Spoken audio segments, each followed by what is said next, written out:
David Pogue, I've been a reader of your articles for many years.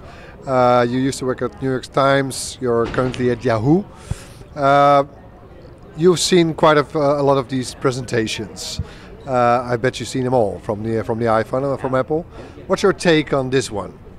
You know, I was pleasantly surprised. I mean, there are never going to be any more blockbuster, life-changing things like this year we're adding Siri, or this year we're creating an app store. I mean, the big ones are done. So every year they're going to be more subtle refinements. But they did a lot. They really worked on the camera this year, which is a good thing to work on. They worked on the speed and the sound, and water resistance for the phone is very good.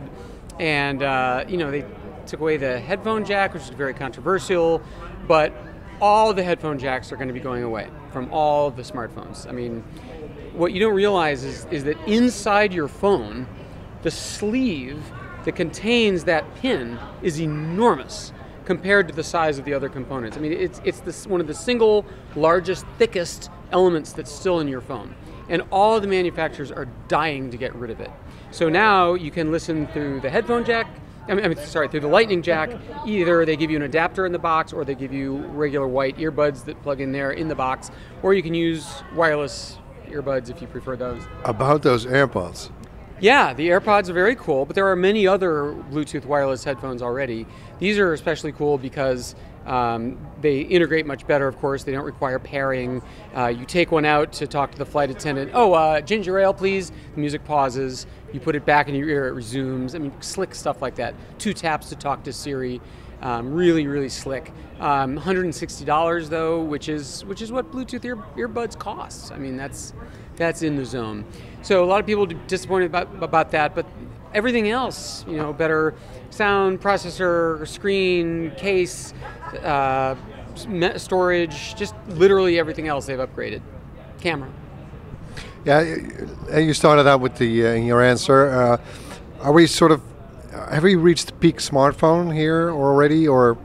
Yeah, I think all product categories eventually reach stasis. They reach a commodity status. Like when's the last time you bought a new refrigerator?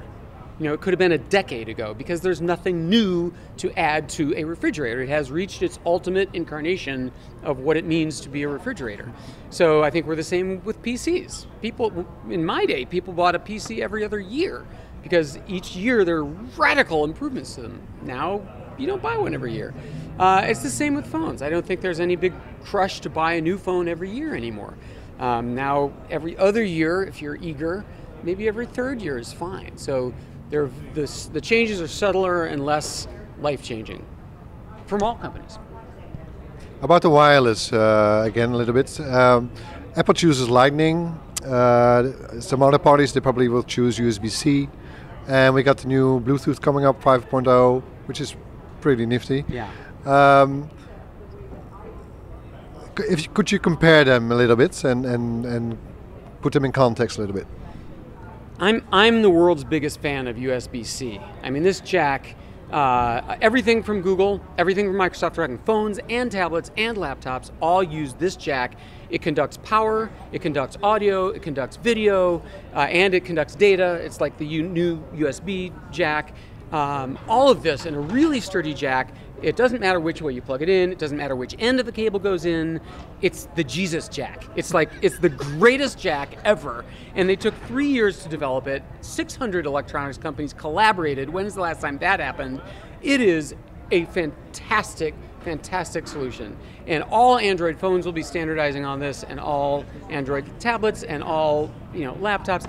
So the fact that Apple is stuck with this Lightning connector, which is like really the same thing, just Apple's, it crushes me, because we could otherwise enter an era when I'm in an airport and my iPhone is running low and I borrow your Dell laptop charger to charge it. I mean, we're at that era, all interchangeable brands, types of electronics. This could be the holy grail. Now, Apple is using USB-C on the 12-inch MacBook, so we know they're not opposed. In fact, they were at the table to help develop this thing. So maybe someday in the future they will see the light and attain that glorious day when there's only one charger in the world for every brand and every device ever made. Final question. The AirPods, do they look a little bit like Oral-B pieces, sets? Yes, the case. The thing you put on the electric toothbrush. Yeah. Well, I mean, I'm mainly struck mouthpiece. by the charging case, which looks just like a little dental floss case. Yeah, I guess the actual earbuds do look like. Yeah, there's a whole dental theme going on here for sure. The collaboration with Nike, or perhaps even the collaborations.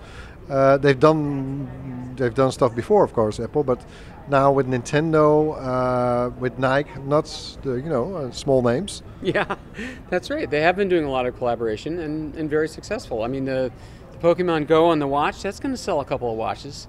The watch, we haven't really talked about the watch. I'm still thinking, I mean, it obviously hasn't been the kind of success Apple is used to. It's the only product that Apple will not reveal how many they've sold, which is very strange, which probably means not very many.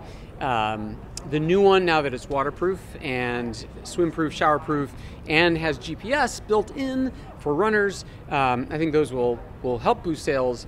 But as long as you have to take the damn thing off every night to charge it, I think that's a buzzkill for a lot of people. I still don't think you'll see a lot of smartwatches on wrists, beyond tech people. Have you used the Pebble before the Yeah. Because I used that one before also, and you used that for a week. Yeah, Pebble is the idea. It goes for a week. Of course, it doesn't do everything that the Apple Watch does, so you take your choice.